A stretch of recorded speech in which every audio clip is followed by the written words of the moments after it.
আসসালামু আলাইকুম বন্ধুরা, কেমন আছো সবাই? আই হোপ সবাই অনেক ভালো আছো। আমিও তোমাদের দোয়ার ভালোবাসা অনেক অনেক ভালো আছি। যে যেথার থেকে দেশ কিংবা বিদেশ থেকে আমার ভিডিওটা দেখছো সবাইকে অনেক অনেক ধন্যবাদ। আর ভিডিও শুরুতে একটা লাইক দিয়ে ভিডিওটা কন্টিনিউ করবা। চলে আসলাম নতুন আর একটা ব্লগ ভিডিও নিয়ে। আজকে আমার ক্যাবিনেটটাকে পরিষ্কার করে গুছিয়ে নিব। মেয়েকে বললাম একটু শ্যুট করে নাও।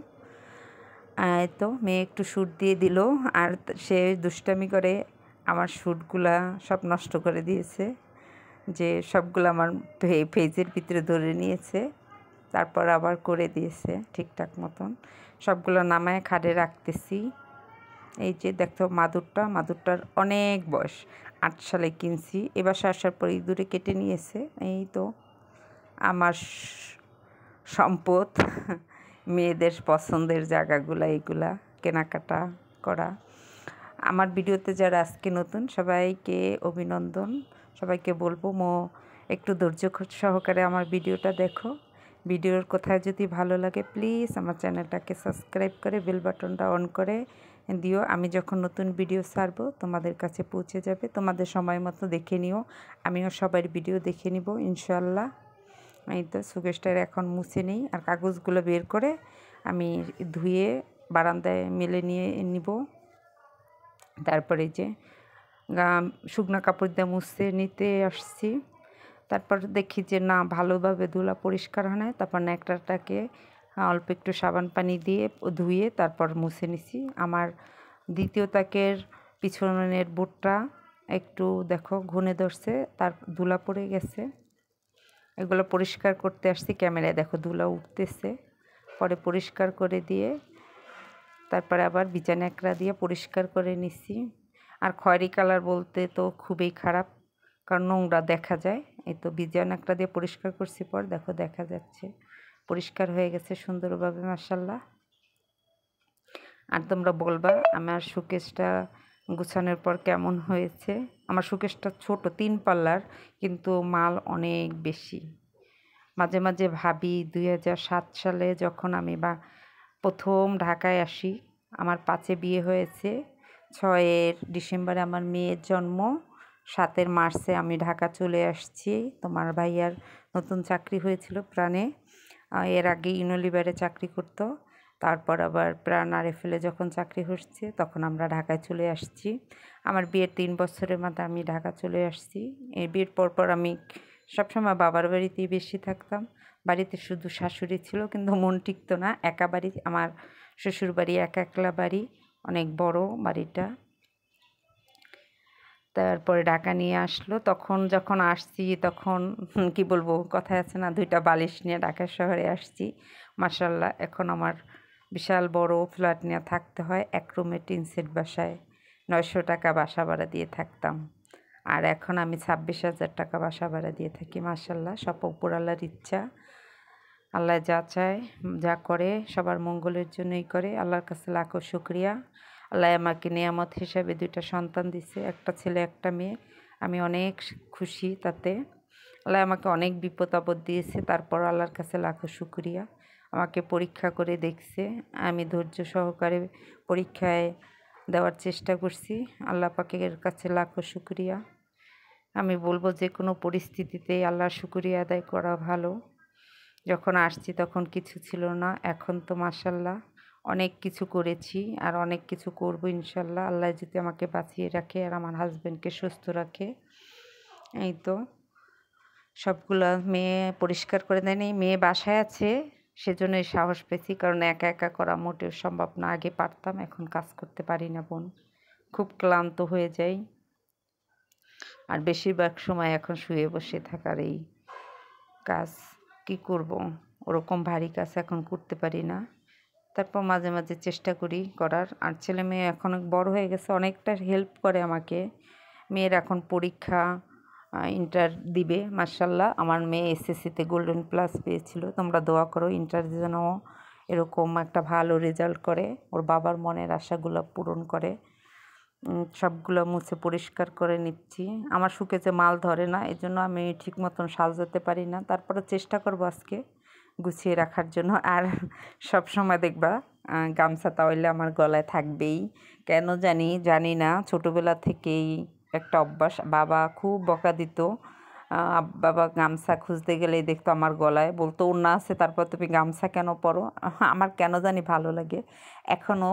হয় আমারটা, নাহলে ছেলেরটা, নাহলে তোমার ভাইয়েরটা। তোমার ভাই তো বলে তুমি কি গামছা পরেই থাকবা, আমার গামছা কই।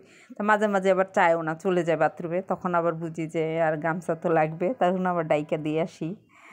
জানি না এরকম অভ্যাস এটা ভালো অভ্যাস না খারাপ অভ্যাস জানি না, আমার ভালো লাগে। এত ওড়না তারপরও ভালো লাগে। আর এগুলো আমার সংসার জীবনের প্রথম মাল, এই সবুজ আর লালটা।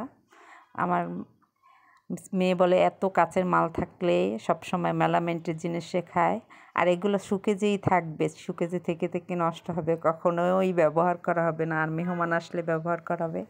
আর এই যে সাদা বাটিগুলো, এগুলো আমি ফ্রেশ দুধের সাথে পেয়েছিলাম। 8টা না 9টা আছে, বাড়িতেও আছে।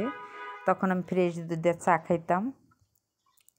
আর এই যে দেখো এক একটা এক এক রকমের, এই দুধের সাথে বেশিরভাগ পাওয়া হয়েছে।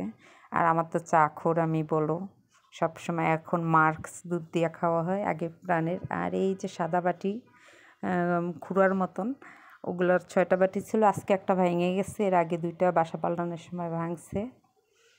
এখন সবগুলো মুছে পরিষ্কার করে নিলাম। আর এই যে এরকম রাখতে গেছি আর হাতে থেকে পড়ে গেছে। আর এই যে 2টা বাটিও আবার একটার সাথে একটা আটকায় গেছে, অনেক কষ্ট করে খুলছি। এই যে টিপটটা এভাবে থেকে থেকেই আমার হাতে বাড়ি খেয়ে ওই যে পাইপের মতন ওটা ভেঙে গেছে, কাগজগুলো শুকিয়ে গেছে, ধুয়ে বারান্দায় দিছি, এখন বিছাই নিলাম।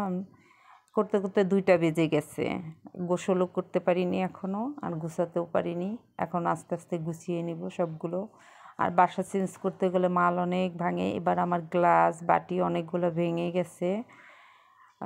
ট্রাক প্রত্যেকবার 3টা করি, এবার 2টা করছে।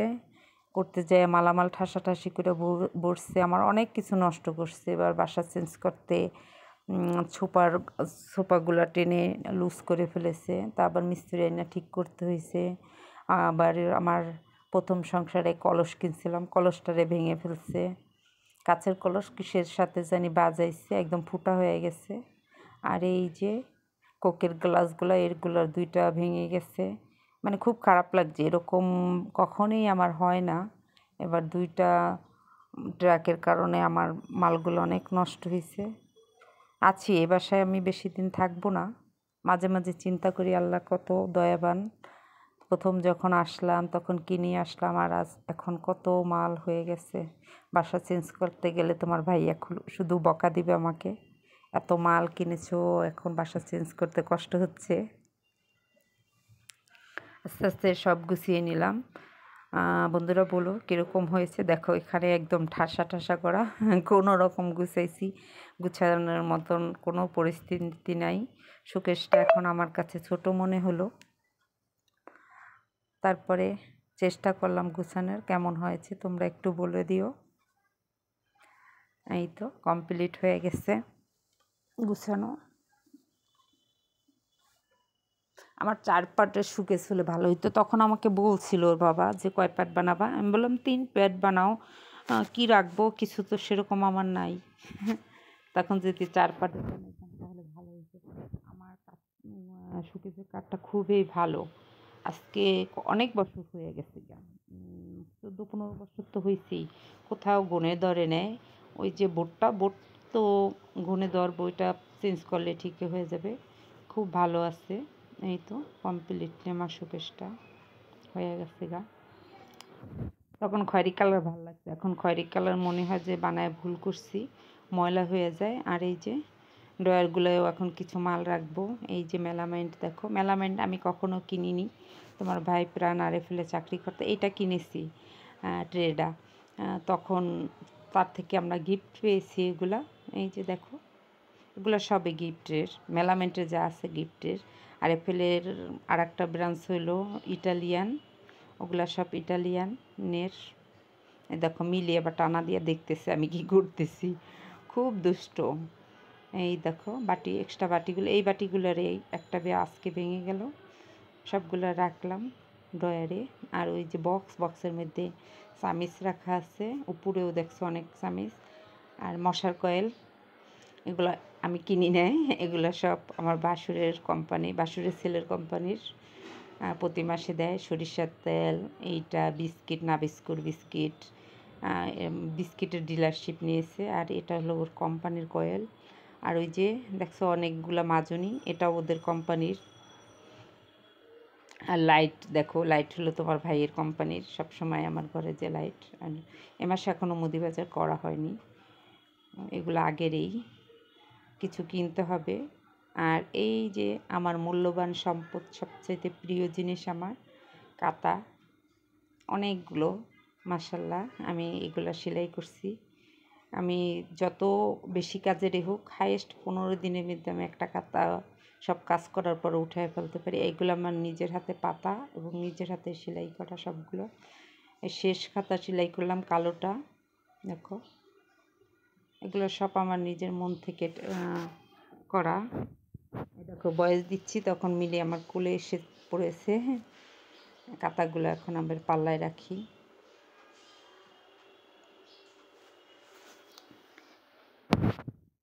বয়েস মুট করে রেখে মিলি আমাকে ডাকতে আসছে, ও বাসার বাহিরে যাবে, সব কিছু আটকানে, সেজন্য যেতে পারেনি, এই জন্য আমাকে ডাকতে আসছে, তাই ওকে দরজা খুলে দিয়ে আসলাম। এই তো কাঁথাগুলো সব এক পাল্লায় রেখে দিলাম। একটা ভিডিওতে কাঁথাগুলোর ডিজাইনগুলো তোমাদের সাথে শেয়ার করবো ইনশাল্লাহ। এই তো।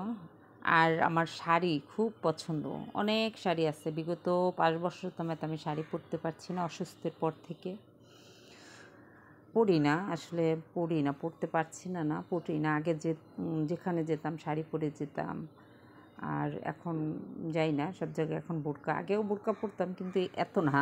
এখন সব সময় বোরকা হিজাব পরাই থাকে, যার কারণে শাড়ি আর পরা হয় না, ধরতেছে না। দেখো অনেকগুলো খাতা, তারপরও রাখলাম।